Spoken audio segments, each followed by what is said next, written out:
Assalamualaikum warahmatullahi wabarakatuh. Apa kabar sahabat pembelajar? Mudah-mudahan kita semua senantiasa dalam lindungan Allah Subhanahu wa Ta'ala. Baik para sahabat pembelajar, setiap bulan Zulhijjah, ribuan bahkan jutaan umat muslim dari seluruh penjuru dunia berbondong-bondong melaksanakan rukun Islam yang kelima, yakninya menunaikan haji ke Baitullah. Melaksanakan ibadah haji merupakan kerinduan seluruh umat Islam, baik yang belum pernah maupun yang sudah berkali-kali melakukannya. Mereka berniat dengan sengaja mengunjungi Ka'bah dan melaksanakan rangkaian ibadah yang meliputi wukuf, tawaf, sa'i, tahallul, dan ibadah-ibadah lainnya dengan mengharapkan ridha Allah. Pada video kali ini, kita akan mempelajari bagaimana tata cara pelaksanaan ibadah haji, apa-apa saja ketentuan ibadah haji, dan bagaimana mempraktekkannya. Oleh karena itu, mari kita ikuti bersama-sama.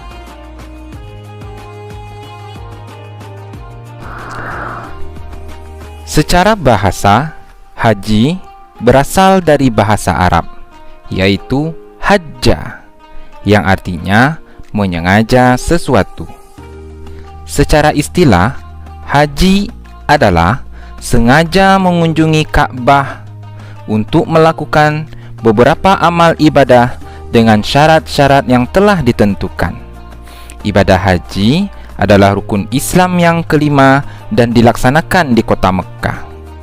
Mekah adalah tempat kelahiran Nabi Muhammad SAW. Di kota Mekah inilah terdapat Ka'bah yang dijadikan kiblat bagi kaum muslimin seluruh dunia ketika melakukan sholat. Ibadah haji ini hukumnya wajib bagi yang mampu, sebagaimana firman Allah dalam surat Ali Imran ayat 97. A'udzu billahi minasy syaithanir rajim.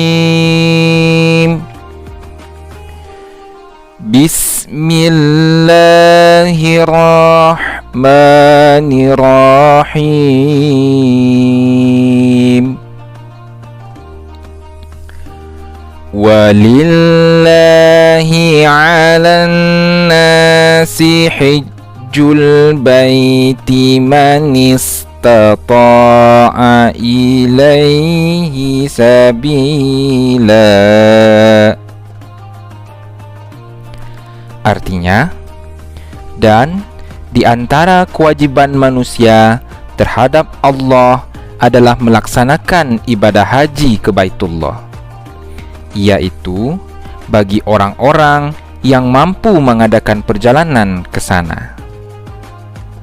Nah, berdasarkan ayat tersebut, sudah jelas bahwa perintah melaksanakan haji adalah wajib bagi yang mampu dan sekali dalam seumur hidup.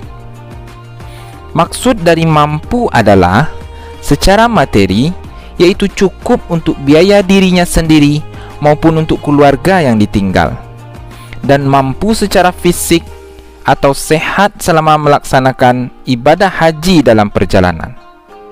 Di samping dua hal tadi, juga tersedianya transportasi yang aman menuju ke Mekah.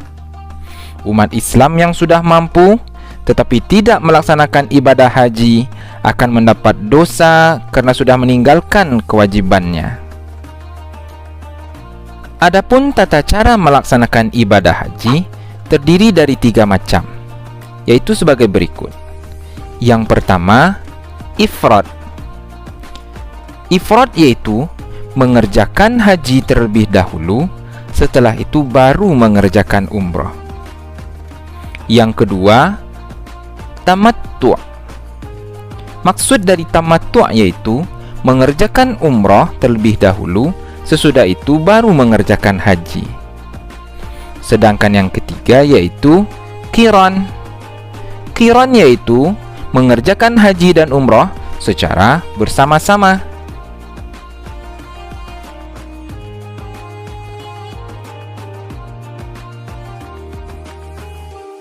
Kita tahu bahwa dalam melaksanakan ibadah haji ada beberapa syarat wajib bagi calon jamaah haji yang harus dipenuhi.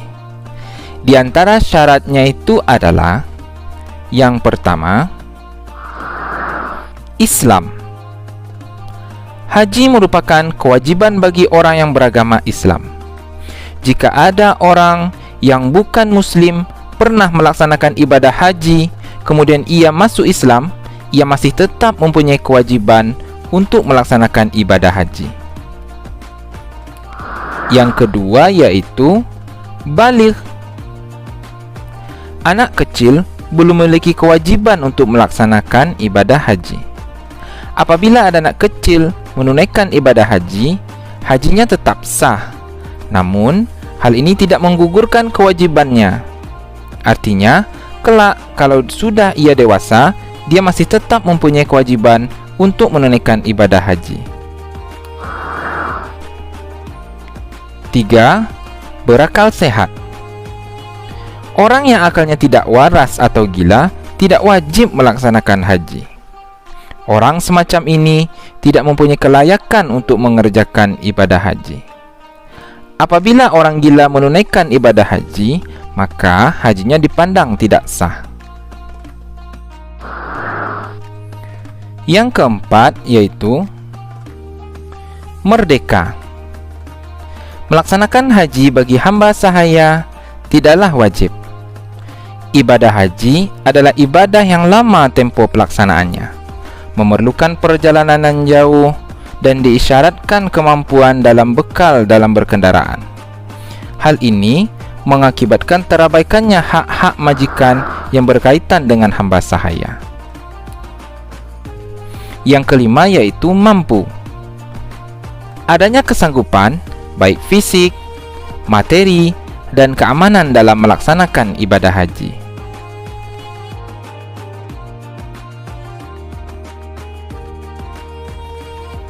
Agar haji yang kita laksanakan menjadi sah, kita harus melaksanakan rukun haji.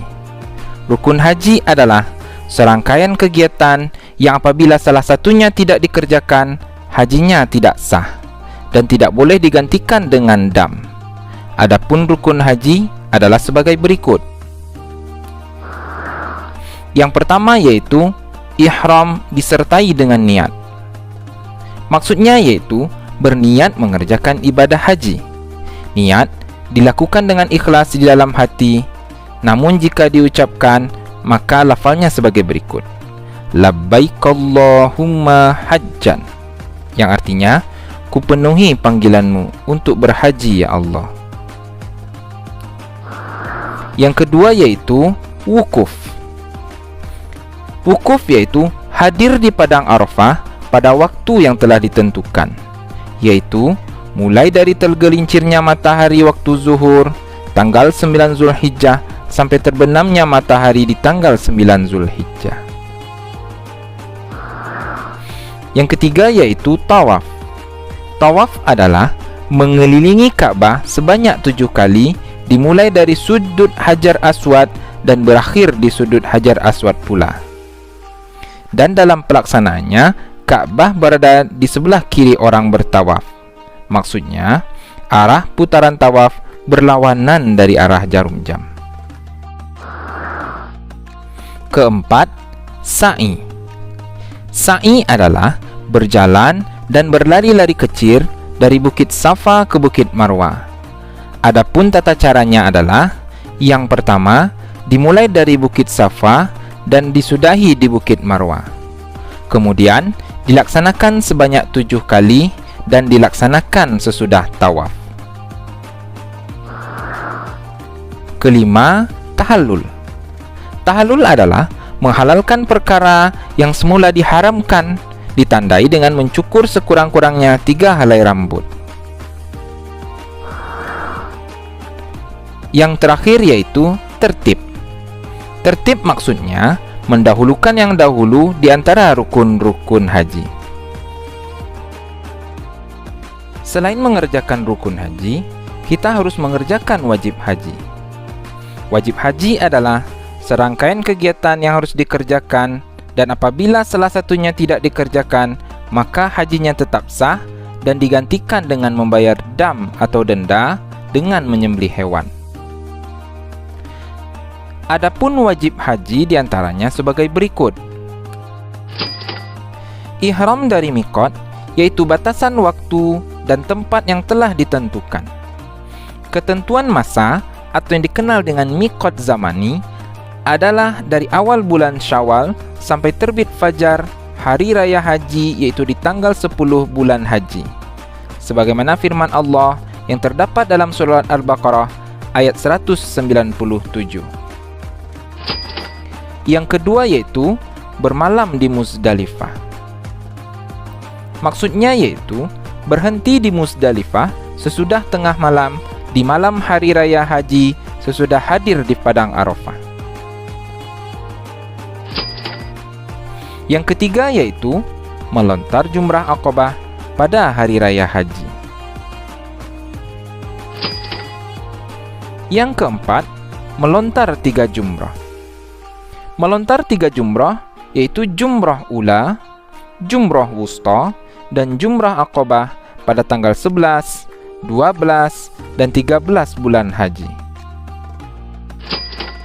Yang kelima yaitu bermalam di Mina. Yang keenam yaitu menunaikan tawaf wada. Tawaf wada adalah tawaf yang dilaksanakan sewaktu akan meninggalkan kota Mekkah. Yang ketujuh, tidak melakukan perbuatan yang dilarang atau yang diharamkan. Untuk lebih memahami, marilah kita lihat bagaimana rangkaian tata cara perjalanan ibadah haji.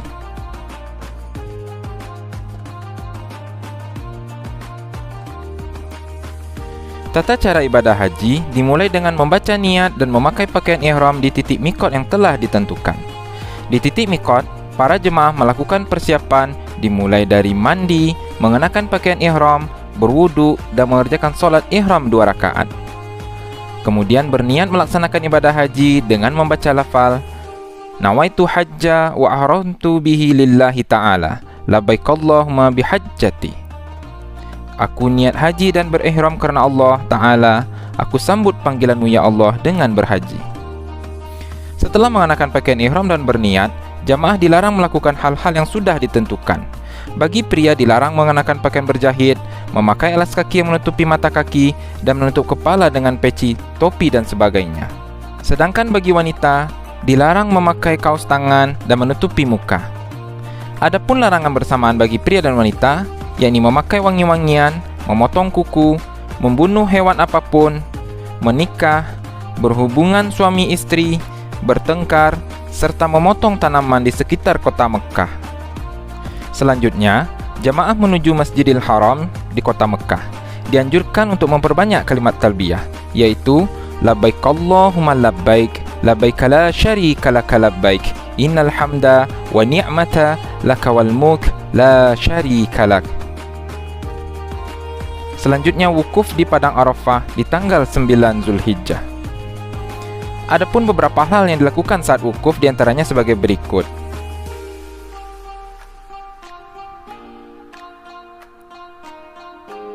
Selanjutnya, bermalam atau mabit di Muzdalifah. Dalam kegiatan ini, jamaah diwajibkan mengambil batu kerikil untuk melempar jumrah sebanyak 49 atau 70 butir. Tahap selanjutnya, pada tengah malam tanggal 10 Zulhijjah, bertepatan dengan malam Idul Adha, melempar jumrah Aqabah dengan 7 butir kerikil satu persatu. Tidak boleh dilempar sekaligus dalam satu lemparan dan tidak boleh digunakan kembali. Tahapan selanjutnya adalah tahallul, yakni bercukur rambut. Selanjutnya yaitu tawaf ifadah. Sebelum masuk Masjidil Haram, diwajibkan berwudu, kemudian masuk dari pintu mana saja. Tetapi disunahkan masuk dari pintu Babus Salam sebagaimana yang telah dicontohkan Nabi Muhammad SAW. Saat masuk Masjidil Haram, disunahkan membaca doa sebagai berikut. Bismillahi wassalatu wassalamu ala rasulillah, Allahumma ftahli abwaaba rahmatik. Jamaah mulai tawaf dari garis lurus di dekat area Hajar Aswad. Dalam pelaksanaan tawaf, putaran 1-3 jamaah dianjurkan untuk berlari-lari kecil. Sedangkan untuk putaran 4-7, bisa jalan seperti biasa. Tapi untuk wanita, tidak dianjurkan lari-lari kecil selama bertawaf. Setelah tawaf, selanjutnya adalah sa'i dari Safa ke Marwah. Sa'i dilakukan dengan hitungan 1 kali perjalanan dari Safa ke Marwah, kemudian dari Marwah ke Safa merupakan perjalanan kedua, sehingga hitungan ketujuh akan berakhir di Marwah. Sa'i dilakukan dengan cara berjalan, tapi ada batas area hijau di mana jemaah dianjurkan untuk berlari-lari kecil. Selanjutnya bermalam di Mina dan melempar 3 jumrah secara berurutan, yaitu jumrah ula, jumrah wusta, dan jumrah aqabah, masing-masing dilempar dengan 7 batu. Dan yang terakhir adalah tawaf wada, yang merupakan tawaf perpisahan setelah menyelesaikan seluruh ritual haji untuk meninggalkan kota Mekah dan kembali ke negara masing-masing. Demikian video kita kali ini terkait pembahasan ketentuan ibadah haji. Sampai jumpa pada video berikutnya. Assalamualaikum warahmatullahi wabarakatuh.